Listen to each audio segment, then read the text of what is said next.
Bangun Negeri. Tempat kita ngobrol seru tentang perjalanan Indonesia dari masa lalu penuh drama sampai tantangan yang kita hadapi sekarang.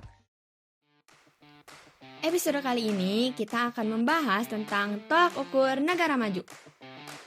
Kalau ditanya, negara maju itu gimana sih ngukurnya? Apa cuma dilihat dari gedung tinggi atau jalan tol? Nope, ada beberapa ukuran penting. Yang pertama, pertumbuhan ekonomi.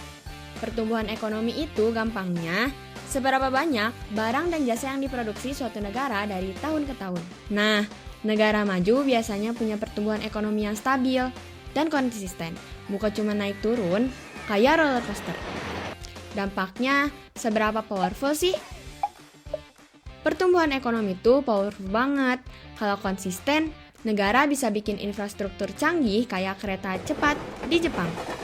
Makanya, pertumbuhan ekonomi bukan sekedar angka, tapi bisa ngubah kehidupan jutaan orang.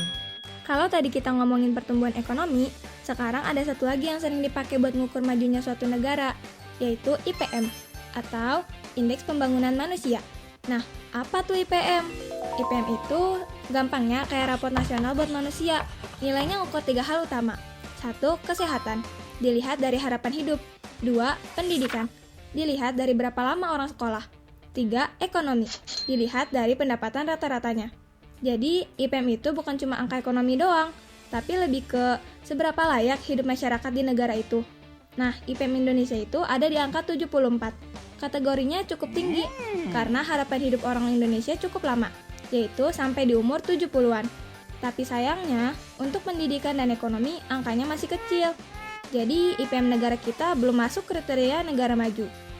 Jadi jelaskan, IPM itu penting karena ngasih tahu apakah pembangunan itu nyampe ke rakyat atau enggak.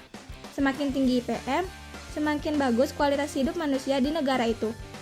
Jadi, ukuran pembangunan itu nggak cuma soal infrastruktur, tapi kualitas manusia di dalamnya, dilihat dari pertumbuhan ekonomi dan IPM-nya.